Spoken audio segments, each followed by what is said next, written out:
She decided to leave. They got into a fight. He got caught up. Now, here's the interesting. ULG 2015. Woo! Okay. Everything's alleged, including our motherfucking name. That's right. That's right. Where my new news at? Where my new news at? Watch it.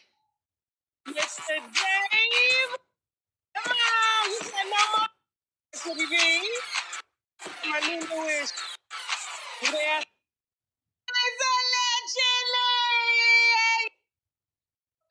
That is so with my money. That's before we get in. He mad at me too. He gonna say something. It was him. And the spill. And so, when he came back during the trial, because he was subpoenaed by the grand jury and due to testify against Cassie. I don't know if they used his testimony or not, because his lawyer, and he's going to explain that more, Tyrone Blackburn, we told y'all about that nigga, okay? Tyrone Blackburn apparently, I guess, told the judge about the book that he was writing. Cassie, I guess, let me get the name of the book real quick so I can make sure we got it right. So the name of the book is Victim or Co-Conspirator, okay? And so he was due to testify, and apparently, I guess, the lawyer, Tyrone Blackburn, has it out for Diddy. He has other clients that are suing Diddy, and so he kind of needs Diddy in jail because Diddy gonna come back and sue his ass if he don't go to jail. Ended up submitting a motion and ended up getting the book removed from Amazon that Dave was writing, or that he wrote. And I don't think they used his testimony at all, because he was planning to testify against Cassie, because he, according to him, was with Cassie over 10 years and was one of the main guys that she called for the freak offs, okay? And apparently she trusted him. And so, is Dave ready? Dave, we need your camera on. Let me text. Okay. Dave, how you doing? Hey, how you doing? I do, but you breaking up. There you go. Hey, Dave, your internet, man. Where you at? Listen, I live in central New Jersey in the woods. The internet is horrible out here, but I'm making it. I'm surviving. Okay, cool. All right. Welcome. Finally, we got a face. Welcome. To the voice. It's been like a year and a half. I like the fact that you approached what happened before. That was smart. Thank you. I had to, because I knew you was gonna get in my ass. So I was like, let me go ahead and put it out there. Because you were one of the first ones to reach out, and you trusted me, and I did not leak your identity. You saw that, but it was the voice. Yes, it was the voice, and you were upset about that, because you were like, Tasha, you should have did that. But I was just like, I got thirsty winos. They want to know. And they got a right to know. People deserve to know the truth. You're right about that. Okay. All right, cool. Well, I'm glad that we're both here. I wish it was in person, but we had to make it do what it do. So you were subpoenaed before the grand jury, of course, in the Diddy case. I was. Let me help you out, though. I want to correct a couple of things, because Tyrone Blackburn is a lawyer. He will try to sue you. So he's don't know me. You're about to know me too. So what he did is Tyrone was aware that I wrote this tell-all memoir about Cassie since January of this year. But I think he thought that I was playing. So, I contacted him like, listen, man, I'm a victim. She did some things to me that that I'm trying to file a civil action for, and I believe the story should be told. So I entertained the fact that I was going to write this book. I started writing the book, but I really didn't finish until he told me that Douglas Wigmore insulted me and called me a dirty sex worker. And Tasha, I got pissed. You said I can curse, so I can say this. I got so pissed because I'm like, hold on. This bald head white man calls me a dirty sex worker when his client is the one who pulled off the condom and initiated unprotected sex with me? Oh, hell no. So I finished the book off. So now when I finish the book, Tyrone says, yo, you cannot release that book. If you release that book, it's going to be favorable to Diddy and he might get off. I said, listen, man, I'm going to release the book. It's my story. I'm going to release the book. So now Diddy's team subpoenas my records for the book. What Tyrone does is he submits what's called a motion to squash, which is to squash the subpoena so he doesn't have to turn over the book. And he lies and tells a federal judge that the book is actually privileged notes for the lawsuit that's going to be filed. And that's a complete lie. I gave him a separate statement of facts, and I also had a 90,000-word manuscript. Go ahead, slow down. Okay. Yes. Slow down because you were breaking up just a little bit. Okay. So you said he filed a motion to squash. He didn't want the book Correct. released. He didn't want the prosecution or Diddy's team to have your book. Yes, correct. Okay. So how did he they filed find the motion to squash. Because I was going to release it. I had put an Amazon pre-link, the one I sent to you. I had an editor who was contacting people. I believe my editor contacted TMZ. He might have contacted you also. He contacted a few people to get me before a podcast because I want to tell my story and it promotes the book. So when Tyrone saw the Amazon link, he realized, oh crap, this guy really did write a book. That's when it became a problem. And so like I was saying, Diddy's team, I believe it was what's the attorney's name? The one that did the Young Thug trial, Brian Steele. They subpoena, Brian Steele. They subpoena the book. Tyrone contacts me maybe I want to say the second week of May, saying, "Listen, they subpoenaed your book. They cannot get that book. I'm going to submit a motion to squash." I said, "Well, why can't they get the book? The U.S. Attorney's Office knows that I've said all of this stuff about Cassandra. It's not like it's new stuff. They know. I've been telling them for a year." He says, "Dude, that book would destroy her." I said, "Well, if I have to give him the book, I want to give him the book." He says, "All right, let me take care of it." So I find out maybe, I think it was like May 17th, May 15th, that he submitted this motion to squash, where he completely lied to the judge Summarian, and he claimed that my book was actually privileged notes. Now that's a lie because the book is not privileged notes. So the judge orders him to turn over the manuscript. I believe I contacted him a week after I found out the judge orders him to turn over the manuscript. And I asked him, I said, "Hey, did you turn over that manuscript?" He said, "Hell no. Why would I do that? Are you crazy? No, if I turn over this manuscript, you're going to blow this case apart." I said, "Tyrone, listen, I don't want a problem. Turn over the book. My phone dies." So now when my phone starts back up, I sent him a text message. "Listen, brother, I don't want a problem with a federal judge. I'm going to release this book. Turn over the manuscript." I don't believe he still turned over the manuscript to the defense. And I remember you reaching out because you said, "Hey, I'm getting ready to write a book and I want to do an interview. Yes, I do plan to testify in favor of Diddy," because you were, according to you, the main one that Cassie called for almost 10 years of the relationship. And so... Another correction. 8 years, because I don't want you to be sued for anything. 8 years she gotcha. called me. 8 years. Okay. And so maybe I got 10 years because they were together 10 years. So I'm just kind of stuck on how long they were together. But I know it took some time for him to warm her up to doing freak offs and things like that. And so, the judge had ordered too, because we were getting ready to do your interview and help you to promote your book and stuff like that. But then the judge said that you guys couldn't speak to media at all. Exactly. And so I can't speak to media. You've heard my name mentioned probably a dozen different times in this trial. I'm in the actual freak off. Several of the videos, unfortunately, are me covered in baby oil in a room with Cassandra Ventura. I have no clue why they not called Daniel Phillip. Daniel Phillip and I were in an orgy with Sean Combs. Okay. Wait a minute. Wait a minute. He went out for a second. Yeah, you said Daniel Phillip? Daniel Phillip. I met Daniel Phillip in an orgy at Cassie's apartment in one of the Trump buildings in Midtown Manhattan.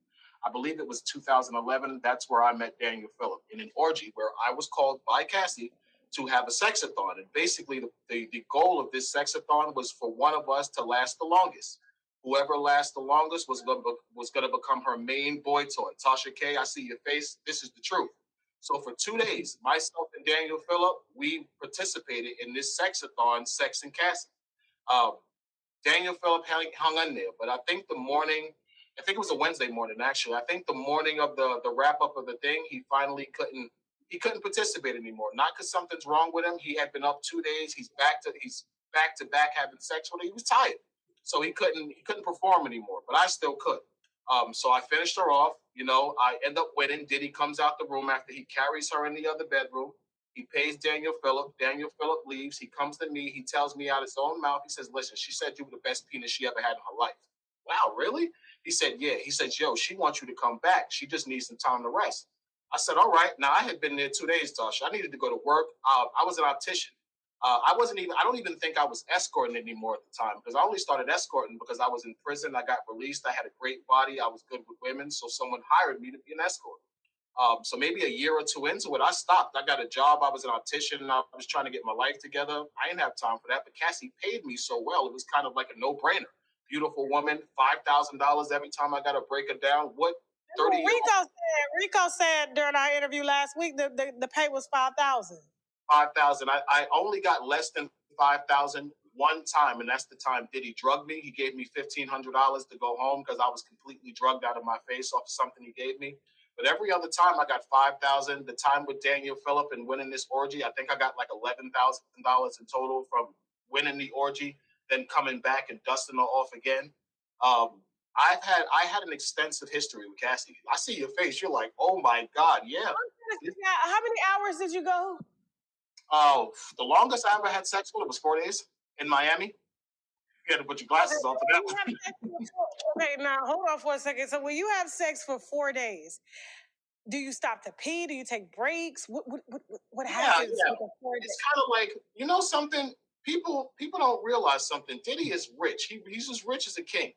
I don't know if you ever seen the HBO TV series Rome, like where there was with the Julius Caesar series Rome that they had years ago on HBO. No, but in life, I'm sure my husband has watched it. He watch all them type of shows. But okay, a couple of years, HBO had a series, and in this series they had like Cleopatra, Mark Antony. They were smoking opium. They had a bunch of slaves in there that she was sleeping with that had larger members than Mark Antony. This is what a freak off really was. I was made to be completely naked, baby oil, and basically kept on standby for every time Cassie needed to come. And I would be called to make her come. I didn't have to eat her vagina. I didn't have to kiss her, even though she kissed me, which is disgusting now that I know she was letting people urinate in her mouth. But this is the whole point of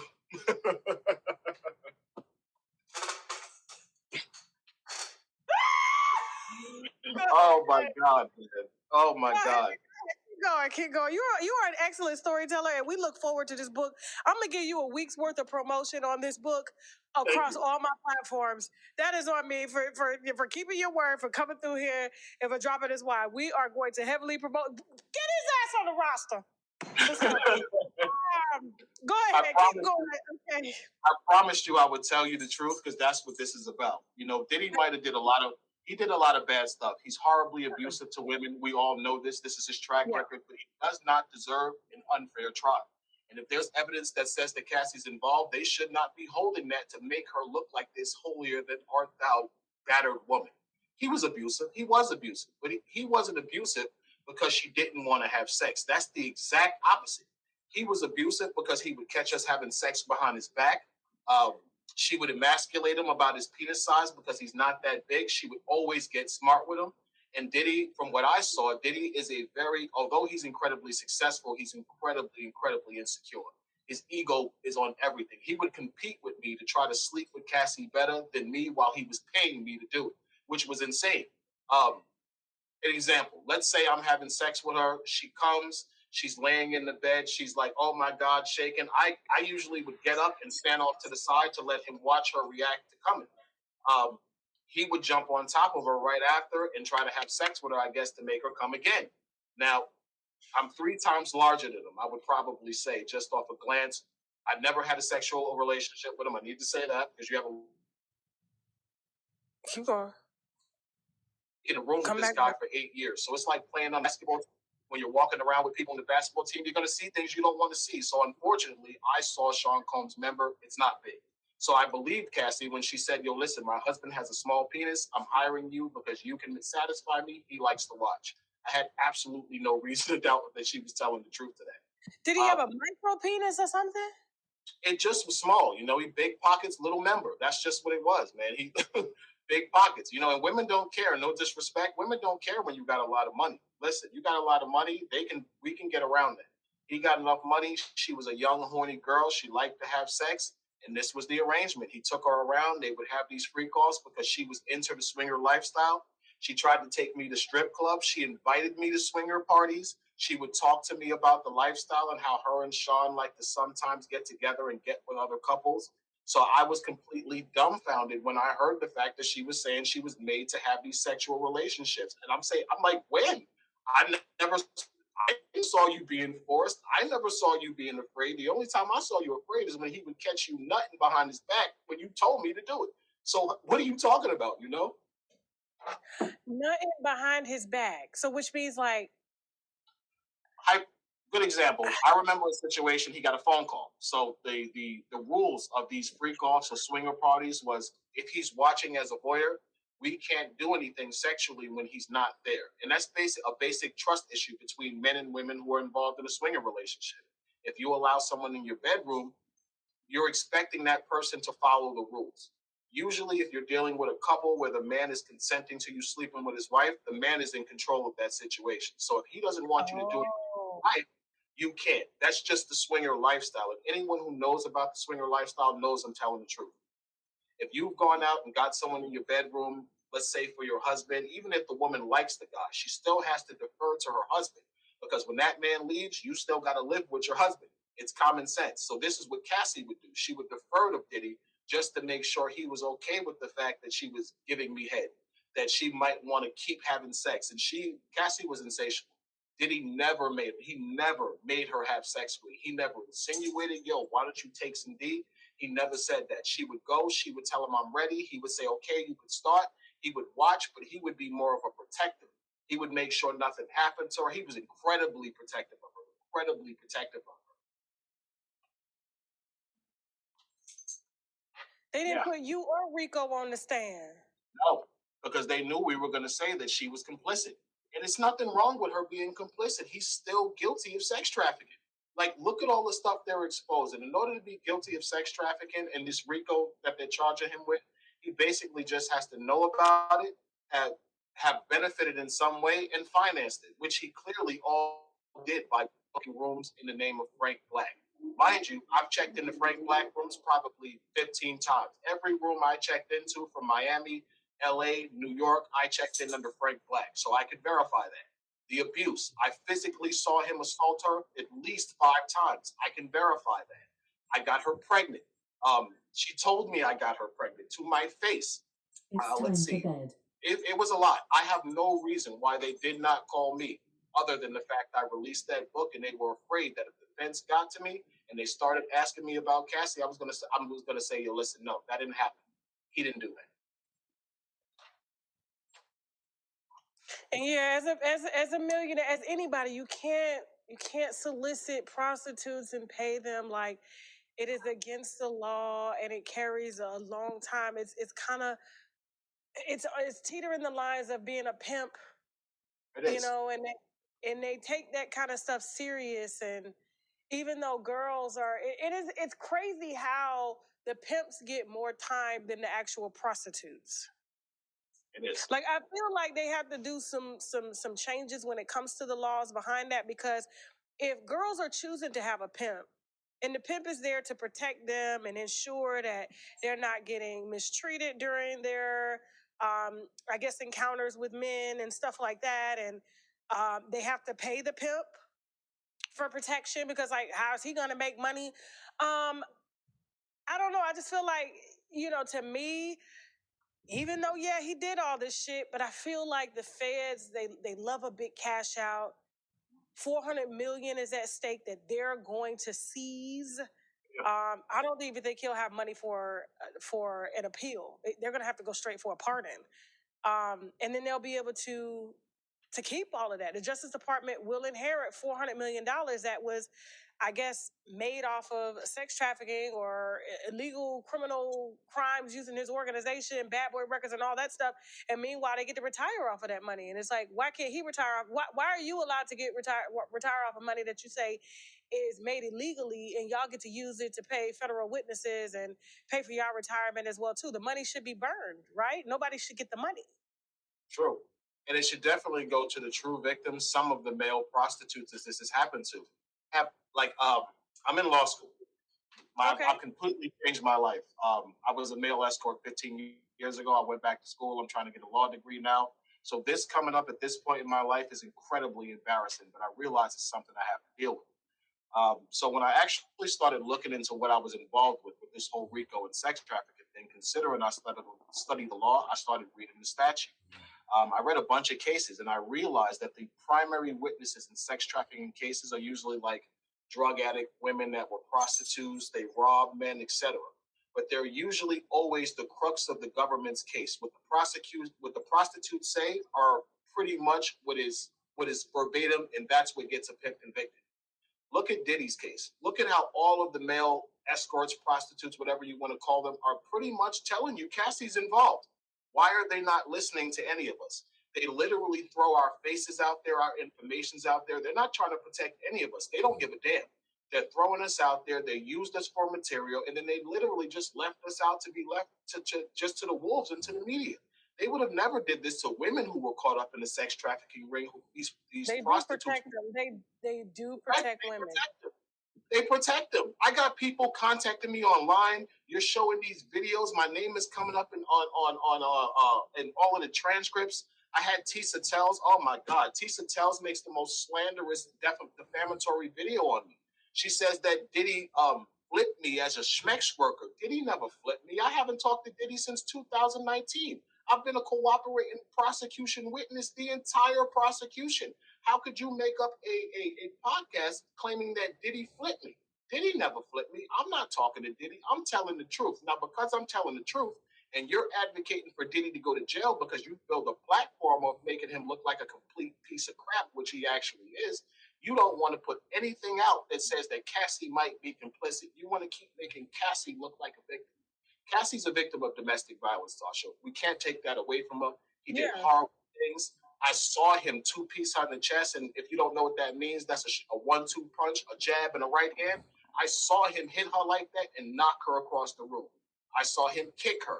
I saw him grab her up. I saw him pull her by her hair. I saw him push her.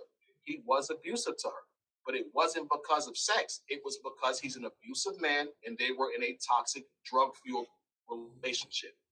Their emotions are going. They're high off drugs for days. He's getting jealous because other guys are piping her out and she's enjoying it. Even though he's letting her do it, he's still getting jealous because these other men are giving her more pleasure. She argues with him. He doesn't know how to deal with it. He hits her. That's not him forcing her to have sex. So what was the hotel video about? Like, they said that there was a freak off going on then, and they're saying that he pulled her back in the room because he wanted her to finish and that he had paid the I guess the sex worker. But I did hear, and I can't remember if it was testimony or not, or just, blogs talking, because, I'm not following the case every day because, we've been talking about Diddy for years. And so this is just kind of overkill at this point. It's overkill. But like, I was told that she had took his phone or something like that, and he was trying to get his phone back. And yeah, like, so what was that? Did you know the specifics of that particular freak off and what happened? I don't, but I have something to say about that. From what I've read about that freak off, they were with another guy, Jules Theodore. Now, Jules, if there was a male escort in the room, why didn't that male escort testify to the fact that Cassie was trying to escape? Here's what I believe. I believe that guy would have testified that the argument was not because Cassie was trying to escape the freak off. It was probably because she was jealous because he was texting other women from his phone. Because I saw her get like that. She would watch to see who he was texting. She was his girlfriend. She gets jealous. He's a billionaire and he's a hoe. She know he got a bunch of girlfriends. She know he don't want her. So of course she's on a stance where she has to make sure that this guy is not cheating on her. She wants to know. So they probably were in the room. She went through his phone. She might have saw something. She thought he was texting a woman. She decided to leave. They got into a fight. He got caught up. Now, here's the interesting part. I heard during this trial when I was watching that about 3 weeks after, they had a freak off in Miami with me. These are the texts that I heard. Now, they have this fight. She gets beat up. She has to recover. A couple of weeks later, they decide to have another freak off.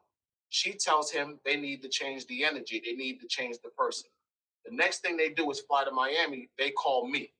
How is this someone who's being sex trafficked? And she clearly tells you we need to change the enemy. Then she calls the same guy, because this was 2016, 2015 when he beat her. By then, I was sleeping with her 6 years, 7 years by then. She deliberately calls me from New York to have sex with her in Miami 3 or 4 weeks after he beats her up in his hotel and is making her have sex. Make it make sense. She's lying. She was a part of this. They were fighting probably because he had a woman. She didn't like that. He beat her up. She got over it because the truth is she was in love with him. She was extremely in love with him. She talked about it all the time. She wanted to have kids. She wanted to get married with him, which I thought was weird because I'm thinking you're letting me slut you out, but you want this guy to marry you. How is he supposed to respect you? But I never asked questions, Tasha. They're paying me. It's not my job to ask questions. It's my job to satisfy. So that's exactly what I did.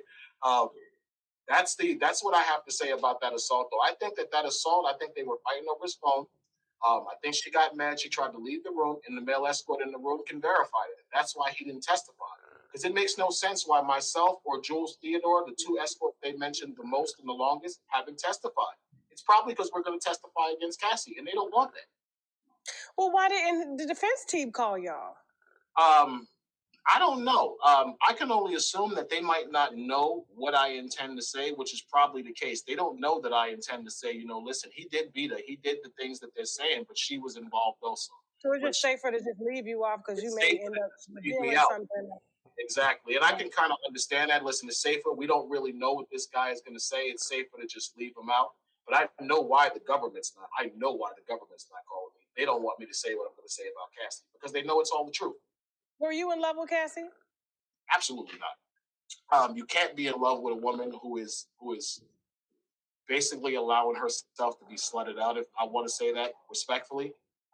When I first started sleeping with her, I'll be honest, I had an emotional connection to her. I had an emotional connection to her the entire time. I can't lie. We had unprotected, drug-fueled hot sex for years. There's no way I couldn't develop some type of feelings for her as a person. But I can't say I was ever in love with her. I knew she was Puff's. I knew she was addicted to the money. I knew she was addicted to the lifestyle because that's the only way a woman can stay in a situation with a man that's punching him in the chest and be okay with it. And I didn't want to go through that. I'm a 90s baby. I always remember the R. Kelly Down Low video where Ronald Isley took him out of the desert, beat the crap out of him for dealing with his girl. I don't want to be that with Puffy. So I'm not trying to take Puffy, girl. Okay, Puffy, this is your chick. You like to see her get slutted out. I'm going to slut her out. You're going to pay me. I'm going to go about my business. That was it. I heard that she had quoted and said at one point when they were like, why don't you leave Puffy? And she's like, well, who would I go to? Jay-Z is taken. Yeah, she like, think about it. Puff is destroyed now. He's destroyed. He'll never be back where he was. But at one point, Puff was the man. It was a privilege to go to a Puffy party. It was a privilege to go to a white party. She's dating Puff. Puff is one of the most powerful producers in the game. Women have been using men to boost their careers for decades, for eons. And she's a 19-year-old girl. She has this super producer businessman that likes her. He's into her sexually. Of course, she's manipulating him like he's manipulating her. He's manipulating her. She's letting him manipulate her by use of her vagina and trying to manipulate him into things she wants. I personally think she just wasn't as good as Young Miami. Young Miami leveled up off Puff in that short time she was with him. Cassie was with him a decade and had a Jaguar and nothing. I don't understand how that is other than ambition and really on her. She can't really blame him for that, for things that she didn't do. And that's another thing. I'm going to say that because there were times where I actually heard him ask her about her music. Like, yo, you made music? What you doing? What you doing with yourself? Oh, I'm chilling right now. I'm looking for inspiration. And I heard this from her for years that she wasn't doing anything. He would ask her, he'd be like, yo, you play it. You don't want to do nothing. But why should she have to do something? She's dating him. So she was comfortable. She didn't really need to do that. I totally believe that she allowed herself to get into a situation where she got drug fueled, where she got lazy, and she lost track of herself because she got involved with this guy who got her in. And I do believe he got her into the things. She might have been a hoe, but there's no way a 19-year-old girl knows about the swinger lifestyle like the way Cassie was playing. Somebody introduced her to that, and I totally believe Puff did that. Puff did. I mean, he talked about it on a reality show of his. Said he didn't want to get married because he was into the swinger lifestyle, and so he's always kind of been upfront about that. So, but he said 75% of the time you're gonna have the best time of your life with me. The other 25%, I'm gonna beat your ass and you're gonna hate it. But they kind of knew what came with that. And so, do you know, being that you was with her for so long, how did Alex Fine get in the picture?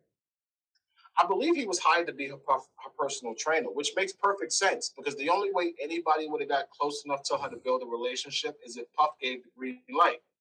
I got close to her because Puff gave the green light. Nobody would have got close to her without the green light. So Puff hired this guy to be a personal trainer. Cassie's dope. I'm not even gonna play her as a person and say like she's a liar. She's she's an excellent conversationalist. She's very intelligent. She's easy to be around. So her and this guy probably was working out. He started realizing she was damaged. She's a beautiful woman. Why not date her? He starts dating her. They hook up. The rest is history, which I'm happy for that. She deserved to be happy. She always wanted kids. I remember when she and I actually had the whole pregnancy scare. She was actually really disappointed at the fact she had an abortion. Um, and so was I to an extent because I had no kids. But look at the situation. I'm the male escort that your rich ex-boyfriend paid to bust you down. Now you're gonna have a trick baby. So I totally understood the fact of why she did it. Baby, not a trick baby. Trick baby. That's what it is. That's a new one. I gotta use that. I'm gonna have to take that one. Bitch, you got a trick baby. Oh my God. Now, when we spoke the last time, you said that Puff had called you for Young Miami. I believe it was Young Miami. I don't want to be wrong because I believe it was like 2019, but I believe he called me for Young Miami when he called me in 2019. And that's probably where you got 10 years from because I actually knew Puff for 10 years from 2009 to 2019. Okay. When is the last time he called me? He's like, yo, what's up? What you doing? I was shocked. I hadn't heard from him since 2017. I'm like, whoa, what's up with you? He said nothing. Y'all wanted to see if you want to come to Miami. We want to know what's good with you. So I'm assuming it's them. I think it was around Christmas too, because it was December. So I'm like, yo, I got to get Christmas gifts. This is free money. I could bust it down. I'm going to wear a condom because at that point I would never sleep with her unprotected again. I had found out she burned me with chlamydia, and I believe it was like 2015 or 2016. Yeah, man. I found out about that. So I stopped sleeping with her unprotected. Like I started wearing condoms. I refused to not wear condoms anymore. But I would have still went to sleep with her as long as I wore a condom and was paid. I was like, you know what? You can probably handle it. Discussed it, whatever. I get down there. I go meet him in this hotel. I get to the hotel. Mm-hmm. He's not there with her. He tells me, I got another young lady here. She's nice. You're going to like her. Go to your room. Go chill. I'll call you later. So I'm like, all right. Bet. I was a little disappointed because at that stage in my life, I didn't really believe in just sleeping with completely random women anymore. So it was kind of gross. I remember I had an ex-girlfriend who lived in Miami at the time. So I called her up. We went to dinner. I ended up spending the night with her. Totally forgot about Puff. Woke up the next morning, look at my phone. I got a million texts from this guy like, yo, you played yourself. I fool you here. Where you at? I'm like, oh, shit. Puff is mad at me. Okay. I call him up. He's like, yo, come up to my room. I said, all right. I go up to the room. I said, listen, I was with my ex. I show him a picture. He's like, yo, she's nice. You want to stay? I'll pay her. I'm like, dude, no, you're not taking my girl. Absolutely not, dude. Absolutely not.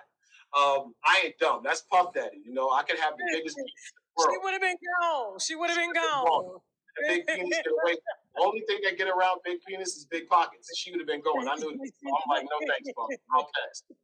But he tells me, he's like, yo, she's in Miami, his girl in Miami on a photo shoot. And I was like, who is that? So when I looked at my phone and I tried to figure out what was going on, I saw that this girl, Miami, was in Miami. It was in Hawaii, like I think they or something before, so I figured it was her.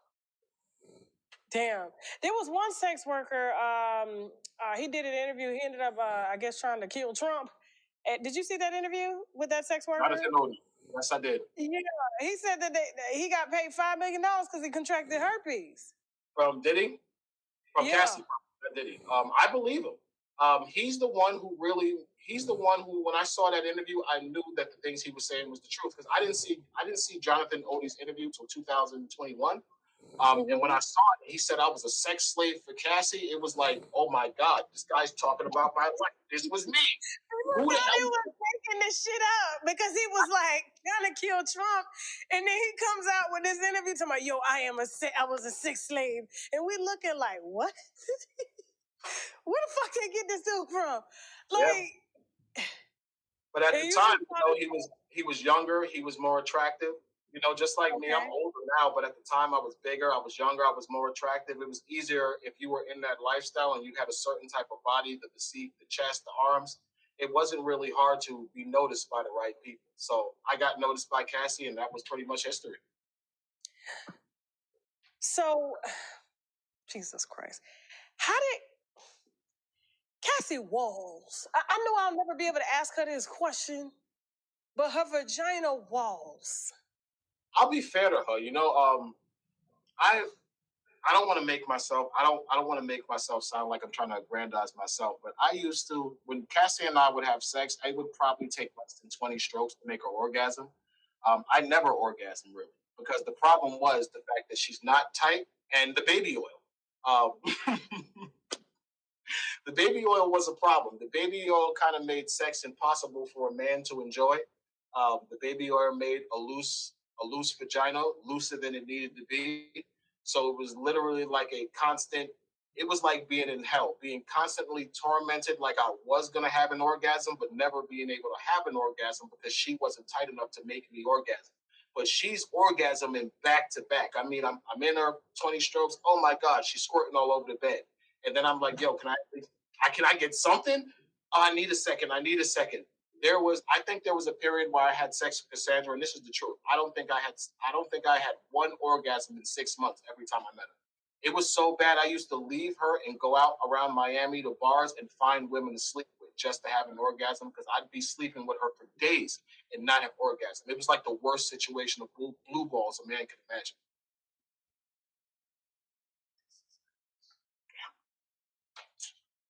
You said 20 strokes and squirting? Yeah, definitely. And this was for years. You retired? You said you retired? Yeah, I'm retired. I've been retired for.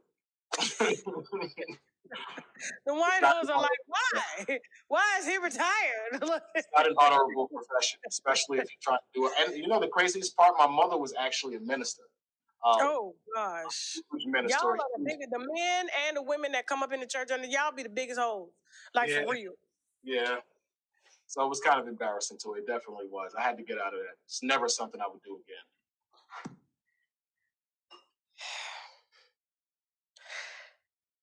That is absolutely insane. Because I was just wondering, I was like, her walls, like, and then baby oil has fragrance and stuff in it. I'm like, I know she had, and she talked about it in court, like she couldn't get rid of the bacterial infections and stuff like that. They were just so reoccurring.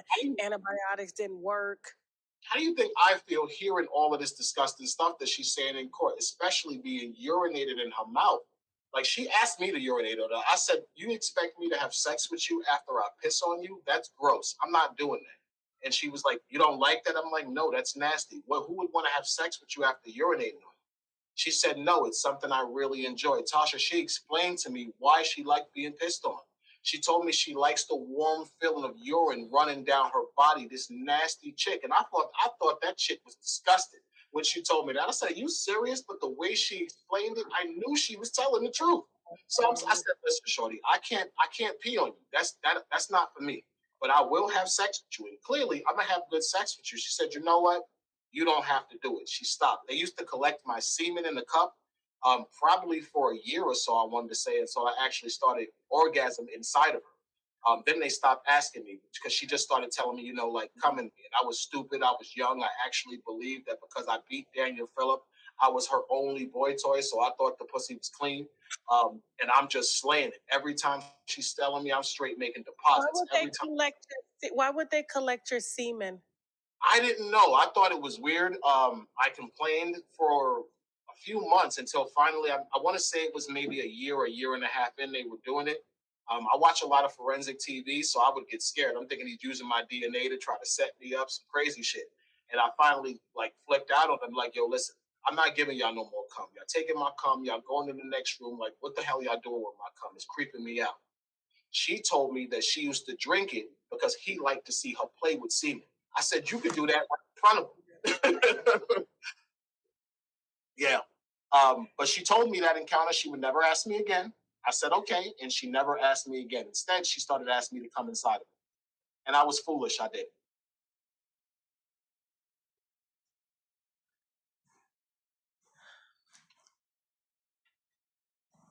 What's the name of the book? Cassie, Victim or Co-Conspirator. The story of Dave. Because the story of Dave is the truth and it needs to be told. She's not a victim. She's a victim of domestic violence. She deserves justice for that. She definitely does. And I think she got justice. She got $20 million worth of justice. Shorty straight. But to lie and say he forced you into this sexual whole innuendo of swinging and depravity, that's a lie. You're only doing that so you can reestablish yourself and gain back the hold'em. You know, everybody knows because most of the people in the game know she was a hoe. I know things about her now that I know the situation's over. She was sleeping with people for years. The only way she can absolve that former whole activity is to say, Diddy made me do it. I'm going to give you an example. She testified in the trial. She said that she was made to have sex with male prostitutes on her period.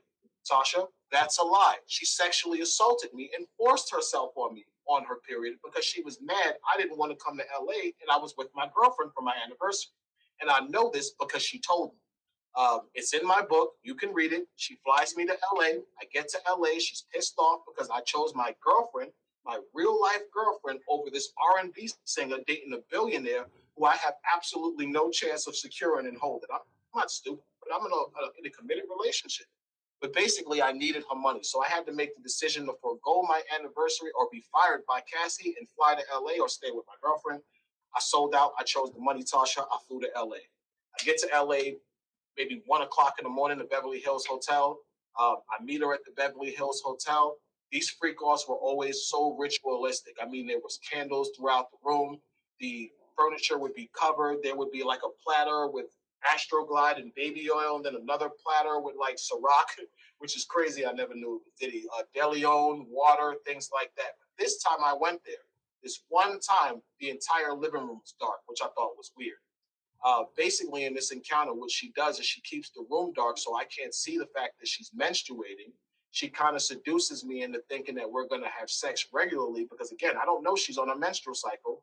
She gets on top of me. She grabs my member. She inserts it in her because she's already wet. She's on her menstrual cycle. She orgasms real quick, and then I push her off of me, cut the lights on, and it literally looks like the St. Valentine's Day massacre. It's blood everywhere because she's heavily on her period.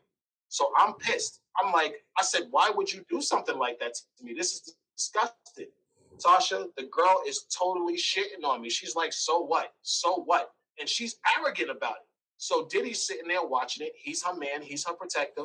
I'm getting more and more aggressive. I'm calling her nasty bitchs. I'm pissed. He says, yo, you know something, bro? You mad cool. It's been like 6-7 years. I'm not going to lie to you. She knew she was on her period. She just really wanted you to come here. You see how we was calling you. You see how she demanded you come. So she had sex with you. He was like, yo, it was wrong. I'm going to give you some money. Calm down.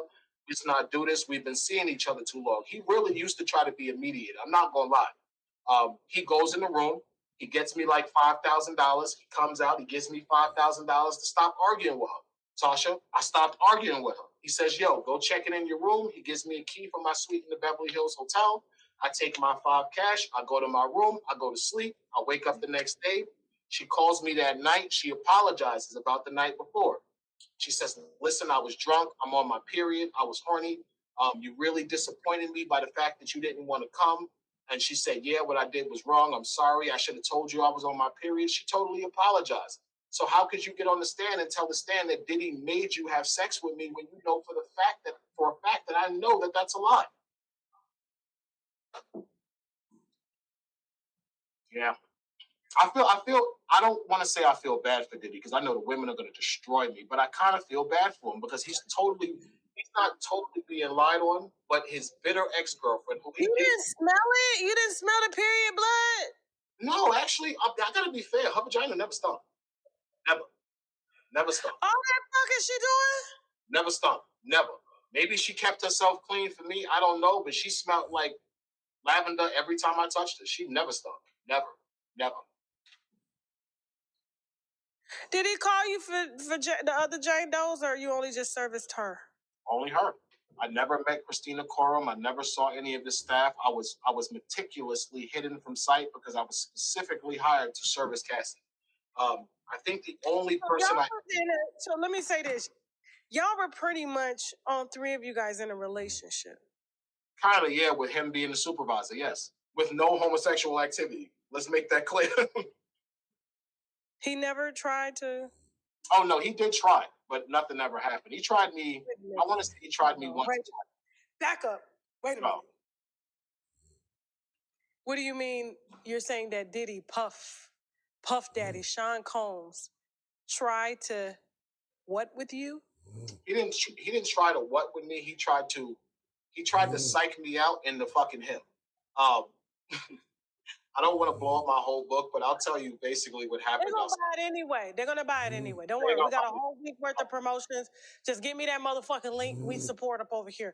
Go. We ain't even dropped this bitch on YouTube. Wait till we drop the bitch on YouTube. See, I wanted you to be able to say what the fuck you wanted to say without YouTube burying the shit. And so, I thank you for that. Thank you very much.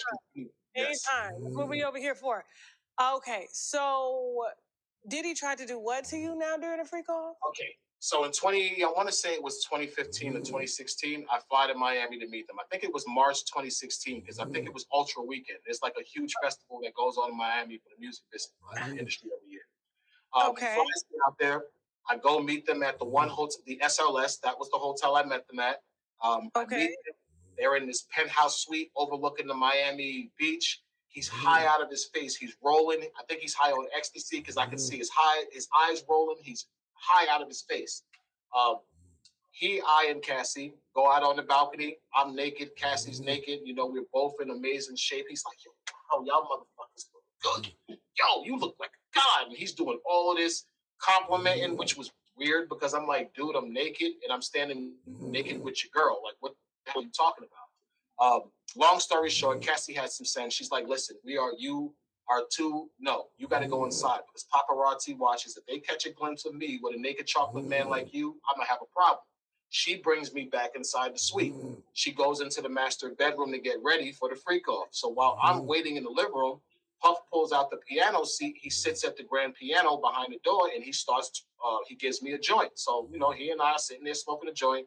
He says, yo, you got any kids? At the time, I had no children. He was like, yo, what you doing with yourself? So I told him I was in optician school. I was doing this, you know, basic bullshit conversation. So he sits there and, you know, he's like, I can tell he wants to ask me something. So I'm like, yo, what's wrong with you? And he says, yo, you know, nah, never mind. I said, yo, just speak your mind. Like, what's wrong with you? He was like, yo, so are you gay? I said, what? Where the fuck did that just come from? Why would you even ask me something like that the way I'm busting your shorty down? So I got angry. And I start cursing him out. I'm like, yo, you're a freaking weirdo. So I'm going off on him. Cassie comes out. She's like, yo, what's wrong? I said, yo, this guy just asked me, am I gay? Like, what type of shit is he on? So she looked at him and she was like, don't pay him no attention. He's high. And she laughed it off. So I'm thinking, you know, whatever. I'm still going in on him, though, because I believe strongly that he asked me because he wanted to see if I was going to sleep. So I still kept going in. The thing about Puff is he doesn't like negativity. He'll give you money to shut up. So I'm going in on him like, yo, what's wrong with you? You gay or something? Why are you asking me, am I gay? I ain't never gave you no sign I'm gay, dude. You don't catch me looking at you. I damn sure don't want to see your penis. I'm going in on him. He goes in the room, comes out with a wad of money, throws it at me. Shut up about that shit. Okay, I shut up. You know, it don't take too much to get me to shut up and pay me. Fast forward to the freak off now. So now he wants to have the freak off. He wants the voyeur. He wants to watch. He tells me and Cassie to go in the bedroom. He commands her to lay on the bed and play with herself. He directs me to stand off to the corner and masturbate while we have the baby oil on and watch, because that was the setup. The freak-offs would be in stages. The first stage would be like a soft foreplay where she and I was made to sit back and masturbate and watch each other and kind of build up the passion and the heat of the situation. The next phase would be her giving me fellatio. Things like that, the touching, that's when he would allow us to touch. The third phase would usually be the intercourse. And the intercourse would usually be the final stage to climax when she climaxed, because she always used to climax before me until we started using the excessive amounts of baby oil. And then that would usually wrap up that session into another session, which would probably be 20, 30, no more than 30 minutes later, because she was high and she would need to do this. So during this encounter, he calls me in the room. She and I are in stage one. He's watching me. I can see him watching me through the corner of his eyes. And, you know, it feels weird, but I'm trying not to pay attention to him. I'm focusing on a woman. She looks great. It's not hard to stay focused on her. All of a sudden, he jumps up and he starts to act like he's, you know, going to eat a vagina, which he never did. Never. It had been, this was 2015, I think it was. I saw him for 6 years. I never saw him eat a vagina. But this day, he gets up and he buries his face in her vagina. Eating a vagina. But now here's the thing. While he's doing it, you already busted in her? No, I didn't yet. No, we hadn't had sex yet. But while he's doing it, he tells me to keep masturbating so she can watch. Okay, no problem. So now I'm watching her masturbating, but he's eating out her vagina shifting his anus in my view. So it's distracting me because I can't see her vagina. I can see his anus. So I'm like, what the hell is this? So I'm going to let you finish your spin. Okay, go ahead. So I see what he's doing, and at first I didn't realize what he was doing. I just got annoyed, so I moved to another side of the bed. I believe I moved to the right just so I would be at an angle to see past him. He waits maybe 2 seconds. He scoots his ass back in front of my view. I'm like, what the hell is this guy doing? So I'm getting mad. I'm like, what is this guy doing? So I move back to the left side of the bed. Sure enough, a couple of seconds later, he does it again. Finally, I said, yo, what's wrong with you, man? You blocking my view with your ass. Can you stop? And he was like, oh, I'm sorry. He got up, he gets back in the seat like he's going to start his voyeurism again watching, and he tells us we can go ahead. She says, can I get some dick? He says, yeah. So I jump on her to go have sex with her. She and I start to get involved in the sexual encounter. He says, stop. Let us talk for a second. So now I have to leave the room. That's the order for me to leave the room. Okay. I'm outside. I'm going to be honest. I was already involved in sex with her, so I was hard. You know, I'm kind of horny. I'm like, you know what? Let me just get it out so I'm not standing here all hard dick looking like an idiot when she come out here. She comes out and catches me whacking off, and she starts laughing at me. She's like, yo, you got to go. I'm like, I got to go?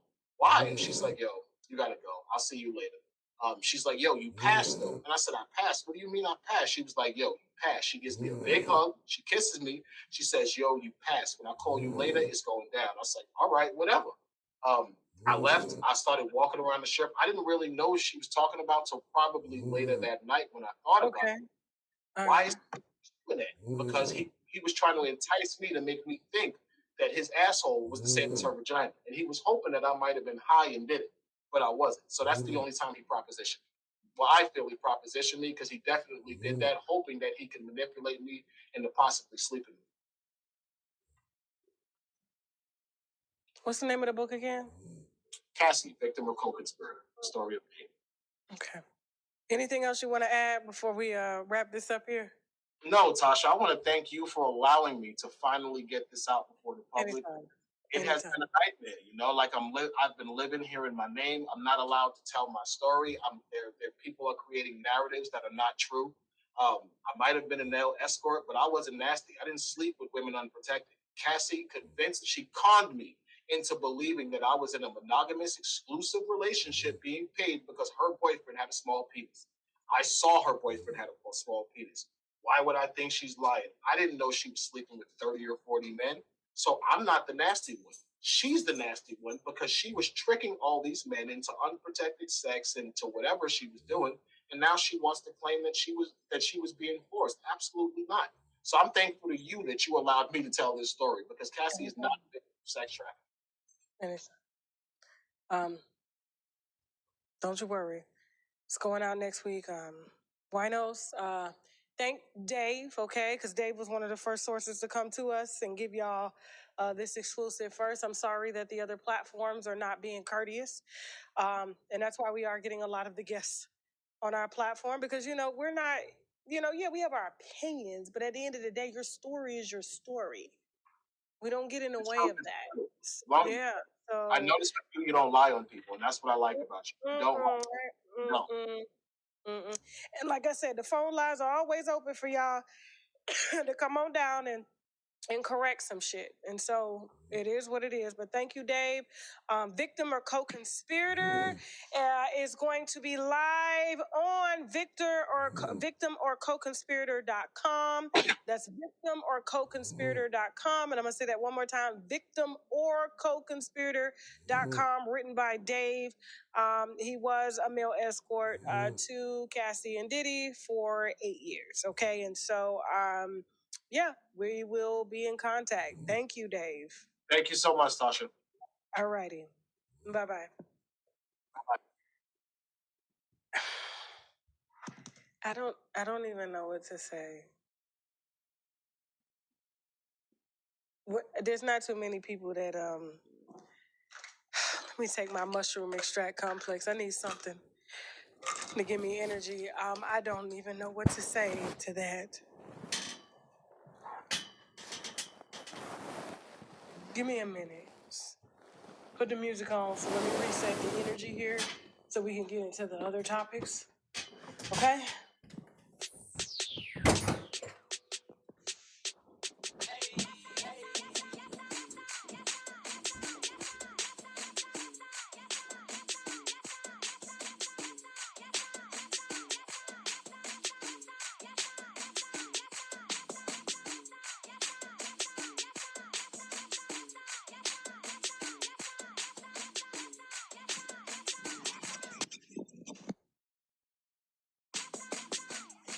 No.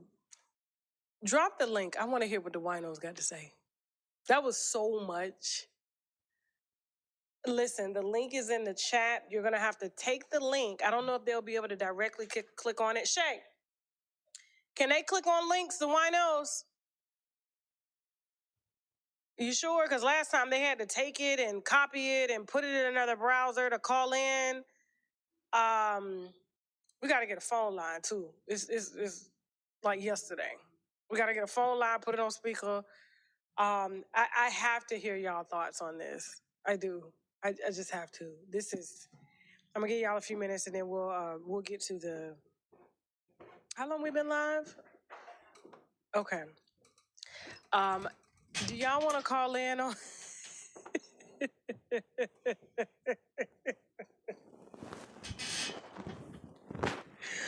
All right, put the link on the community board, Jasmine, so they'll know. Okay. Put the link on the community board. Yep. Put the link on the community board. I have to hear from y'all. I have to hope. I cannot just ignore that and go into another topic. We may have to move our wine to Monday, y'all, because this is just so much to digest. It's too much. It's too much.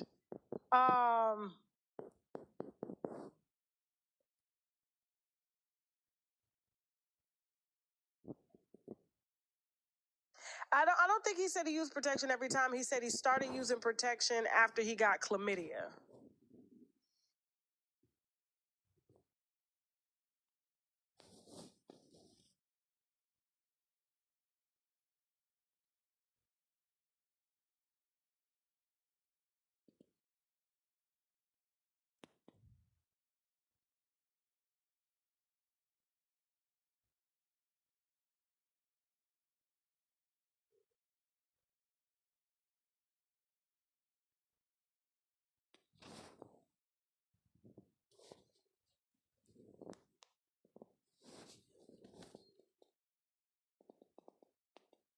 Hacked Demery's iCloud account, giving Desiree unfettered access to Demery's digital data, including text. It was staging into this pickup truck with people she says she didn't know. I can't ride with you and you guys take me? You're going to be in handcuffs, so dog's not going to be able to come? No, I don't want to be handcuffed. Okay. Getting doctors to sign off on shit. And there's a paper trail. There's a paper trail. And the doctor's saying, and the daughter is saying, let's just pray it ain't true, guys. Thank you all so much for watching. Please, guys, if you like this video, keep your subscriptions. We did decide at the end of the show that we are going to run upcoming trailers. Recently filed against Demery's husband, Javon, she somewhat admitted to hacking Demery's phone. Desiree filed screenshots of text messages between Demery and Javon, but failed to adequately explain how she acquired them.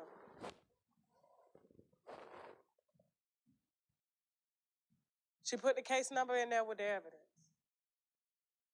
Now, the prosecutor in Javon's case noted that the oddity of Desiree's ability to provide private conversations between Demery and Javon that dated back to 2017. How did you get messages from your daughter's phone and her husband's phone dating back to 2017? This is all according to the daughter. And she provided proof as well as lawsuits that her mother filed against her with the shit. Now, the victim is very concerned with this conduct of her family. The victim found a tracker in her luggage and believes she was followed to the SAO when she came in for her pre-file statement. When the victim came into the SAO, an attorney for the witness also appeared, inquired with the receptionist as to the whereabouts of the victim. Did you hear what I just said? So she knew that her daughter was going to file a complaint and allegedly sent someone to follow her to go to the office to ask if she was there.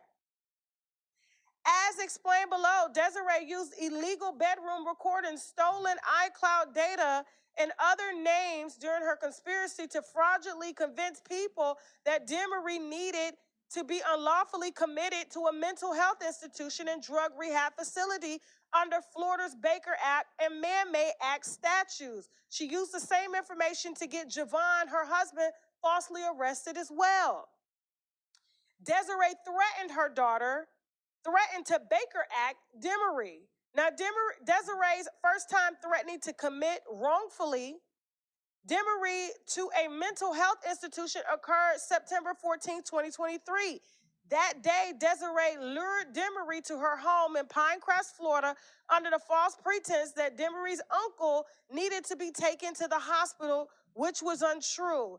Demery rushed to her mother's home and was confronted by her mother for an intervention. As seen below in the snippet of police report, Desiree admitted to having an intervention for Demery and that she hired a counselor named Victoria Hunter. When I tell you this gets so crazy, there's a part in here where Desiree and her husband, Demery talks about it, gets a job from the company called, that she's suing, Iconic Creative. They give Desiree they give her daughter a $65,000 salary. And then they had her work long hours, work more, trying to, according to the daughter, create a separation between her and that boy that she's married to. I'm sorry, man. You know, I'm older, so I'll call it a little boy. And there was one moment where they were staging, according to her, fake meetings. And so one meeting was staged with a Nike representative whom Demery thought was a Nike representative. Turns out it was a marriage counselor. When she looked up the lady's profile, she had no affiliation to the company, didn't work for the company at all, and was in fact a marriage counselor hired by her mother. That's why she's suing the company that her mother owns. Now, all of this to say that in Demery's, opinion and everything that she's gone through with the false, police reports and hospital reports and getting doctors, she has about 6 doctors here. Hold on.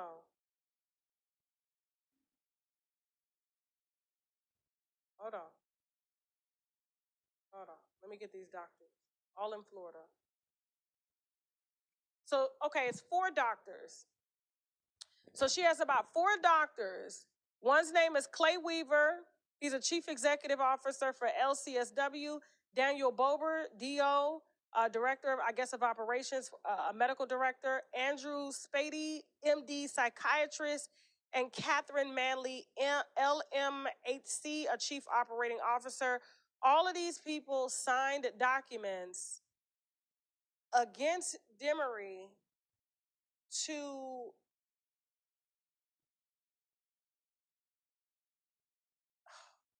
Wendy Williams her. Now, I know y'all are thinking like, Tasha, this is just her daughter. Maybe it's true.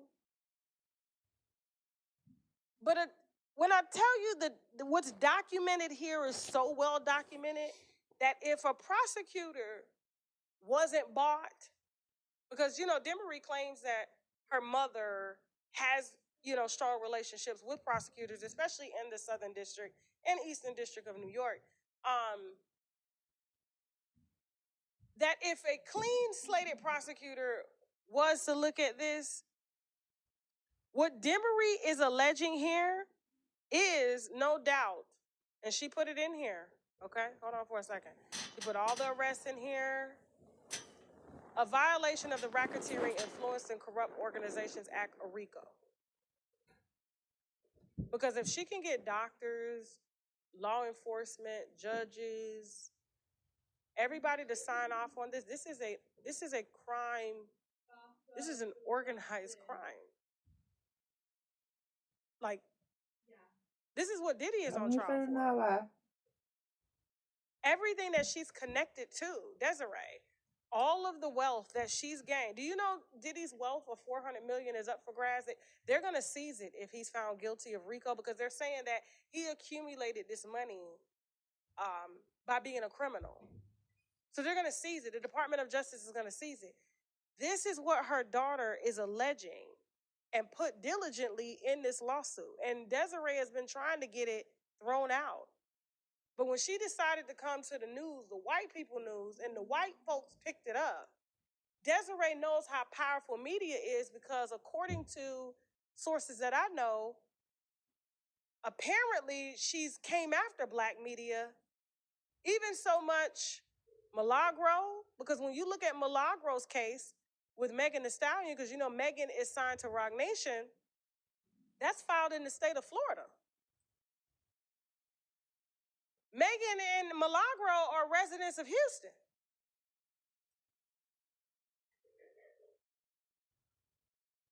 And it's filed under the cyberbullying law, which means they're going to be able to use this law to get her erased off the internet. And if they successfully do it, they have case law proving and making it easier to get a lot of media erased off of the internet. This ain't got nothing to do with them getting a defamation verdict. They know that girl ain't got no motherfucking money. This has everything to do with a narrative. And so it's also being reported as well. Do you remember during the Tory Lanez case? His father came out and blamed Roc Nation and said that they conspired, that Tory is a political prisoner. When the vice president, Kamala, and Joe Biden showed support to Megan Thee Stallion, out of all people they could have showed support to, and Tory conveniently got convicted and got more time than pedophiles got, the dad came out and screamed a cry, and people laughed at him and said, oh God, no, and blamed Roc Nation for conspiring to take his son down. This is all documented. All I'm saying is, even though she's the face, well, Jay-Z's the face of Roc Nation, she runs. If this is remotely true, and they can connect the dots that there's doctors on payroll, there's police departments, there's federal prosecutors on payroll, and they're using Roc Nation to do these things, Jay-Z got a bigger problem than Diddy. And she's already, and let me be honest with you, like, for her daughter to claim that Desiree don't like the nigga, and it has everything to do with them being broke, you know, maybe her mother just feels like she should have someone richer, you know, all of this, right? There's so many different scenarios we don't know. All I'm saying is that if this is remotely true, and her daughter is putting the pressure on, and it's always somebody closest to you. When you read The Art of War, it could be your mama, it could be your daughter. When you're most vulnerable is when you fall. And I just feel that with Desiree's past and things that she has been accused of, convicted of, I don't necessarily think she's going to be the one to fall here. I think that there's going to be some deviating. There's going to be some finger pointing, and Jay-Z will likely fall if an investigation is launched. Because we all know the pattern. Once lawsuits like this get filed and prosecutors get bored and they start reading, and maybe she's pissed off the wrong person, this is when shit gets lit. And him making his last public appearance for niggas and moving to the UK, what are you running from? I hope it's not true, Desiree. And like I said, your team is you know, our platform is open for you to explain your side, but like, If I were a prosecutor, I'm going to be honest with you. Where there's smoke, there's fire. And I think anybody that just listened to what I said and what that daughter said will say, okay, Wendy Williams is getting the same thing done here. Britney Spears. Who's going to be the example? You're trying, according to your daughter, to force her into a guardianship. And if you can prove that she's been abused or she's crazy or anything like that, you can request a judge to look at the case and determine whether or not she should divorce him. And pretty much call the shots. Why would you want to, like,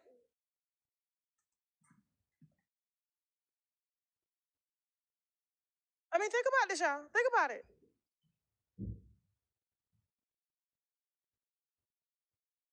Tech at Rock Nation, cloning phones, getting doctors to sign off on shit. And there's a paper trail. There's a paper trail. And the doctor say, and the daughter is saying, let's just pray it ain't true, guys.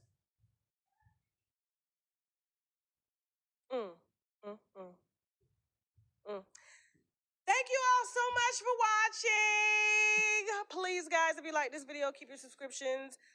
We did decide at the end of the show that we are going to run upcoming trailers for what's being shown on TashaK Live.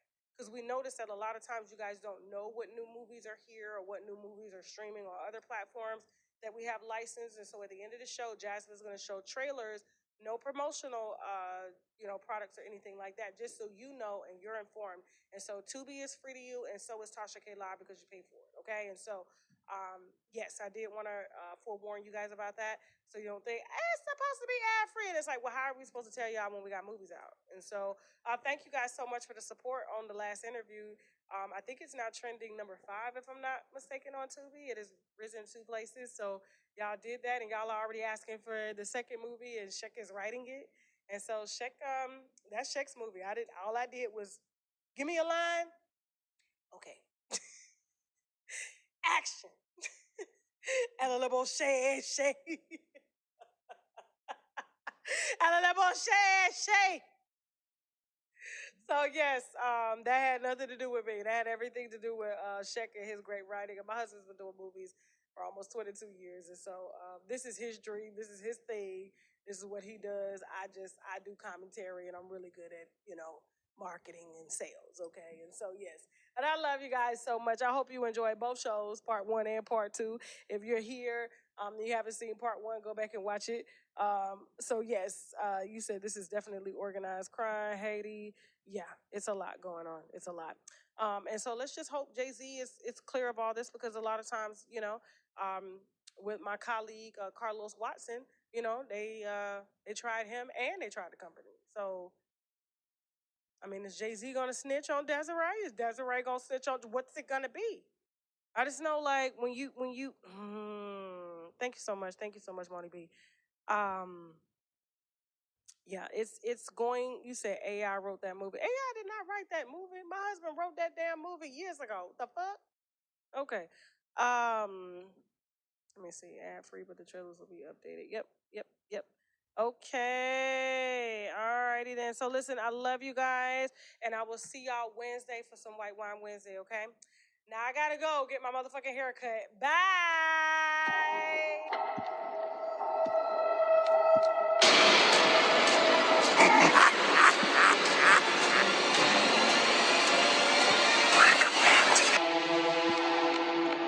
We got this invite from this woman who thinks her husband is possessed by demons.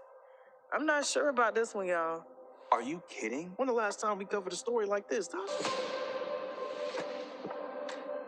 Diane Johnson's cabin. I'm so relieved you guys accepted my invitation to come. Something to drink, maybe some tea or coffee. I would do wine, Miss Diane. I know how you like your wine, but I need you fully alert for the story I'm about to burden you with. You're the chosen one. God came to me in my dreams and revealed it all. I don't know about this, guys. Like performing an exorcism on this lady's husband just because she feels like he's possessed. This is messed up. This is a real life event that we happen to have the exclusive. Yes, Tasha, we gotta help. I said we could do a family vacation. All of us on fire. And we would all be dead right now. For this to work, you must have all skepticism out your mind. Robert, I know the real you is trapped. We're going to free you tonight.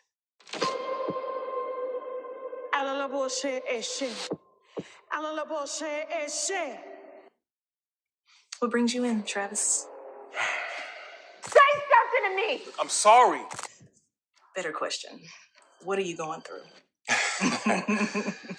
We're not fucking Travis. So what do you do for sex? It's called life. Life? Oh, life. What's up, T? I can't find any groundbreaking stories. This stuff is like Groundhog Day. Nothing new has came up. I do have a few. When we start the show, keep it clean. Okay, but you know the rumors out there, right? I don't give a damn about the rumors. About Shorty. Can anything be traced back to you? I mean, I do help with little things here and there. Like what? What you paying her rent? Look at it this way. We are getting older and not so attractive, more so you than me.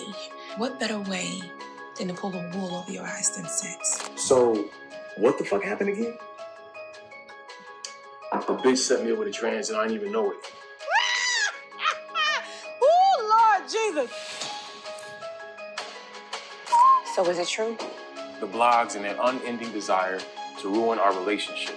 So why is that picture of you and some bitch in a hair salon, Travis? I said, I'm gonna go in the clay room.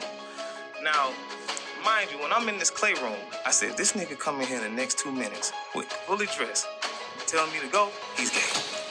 This motherfucker. Is this true? How you gonna ask me something like that? Everybody talks to somebody. Know where I'd be without you.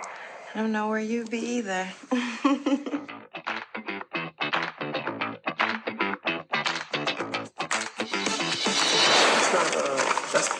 An eviction notice? What the hell?